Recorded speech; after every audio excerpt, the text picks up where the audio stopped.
Welcome to History along US 99, presented by the Historic Highway 99 Association of California, with your host, Michael Ballard. Today's topic, sea monuments. Roadways and their rights-of-way are marked in various ways. Originally, roadway rights-of-way were poorly marked and as a result changed quite a bit over time. Adjacent landowners might shift their fences to claim additional land, or the road itself might move because of an issue such as flooding. Landmarks and other features used during initial surveys may have also changed, leading to additional confusion for the state. These changes also made travel sometimes rather confusing, as the roadway path may have changed before the map the traveler used changed.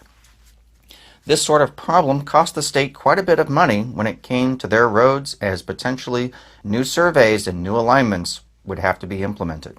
The state came up with a solution. Starting in 1914, the California Highway Commission came up with a plan to mark the right-of-way in a more permanent manner. Their solution, a sea monument, sometimes incorrectly called a sea block. While not the official name, which is simply survey monument or right-of-way monument, it aptly describes the marker. These new monuments would be made of concrete to be more permanent than other materials. They would be 3 feet 6 inches in length and 6 inches wide. A C for the California Highway Commission would be stamped onto the side facing the roadway, and a copper plug placed at the top of the monument.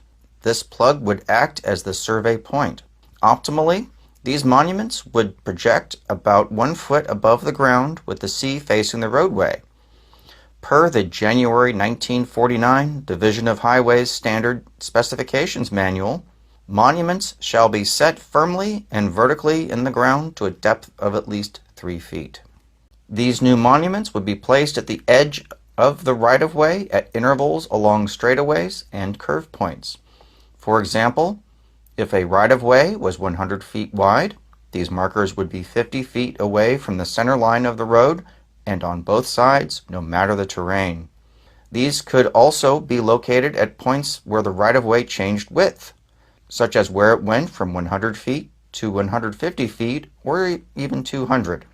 The sea monument was actively placed and used for many years, though when it finally was out of use seemed to vary between districts. In San Diego County, in District 11, for example, they were used along freeways constructed in the mid to late 1950s. Los Angeles County, within District 7, seemed to stop using them sometime in the late 1930s. Today, the monuments that remain are still valid survey monuments. While not placed anymore, Caltrans, as well as local agencies, still use them. As such, please do not disturb or collect them if they are still in place.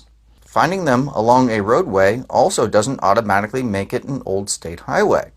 Some counties also use these monuments as they were a part of the standard plans for any project that involved state or federal dollars, such as Del Dios Highway between Lake Hodges and Rancho Santa Fe in San Diego County.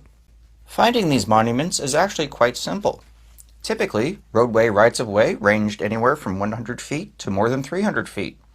Find a curve in the roadway you are looking at and look for one on either side of the roadway about 50 to 150 feet away from the center line of the roadway.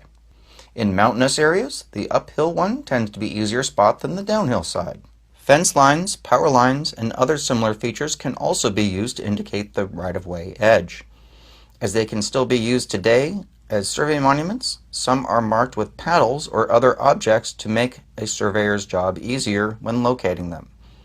Placer County uses a white R/W paddle. Caltrans District 9, at least in Inyo County, uses orange poles as location markers. The key is finding that first one. Once you find it, the rest will be far easier. As you can see, these monuments played a vital role in California roadway history and still serve a valuable purpose today. For surveyors, they serve as monuments they can base their surveys on and reconcile with older surveys.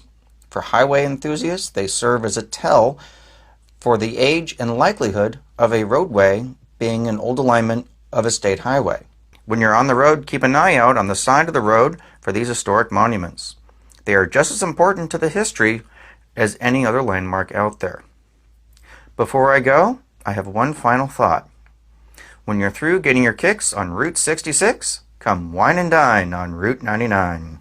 Thank you for watching. Make sure to like and subscribe to our channel for more features on the history of US 99 in California.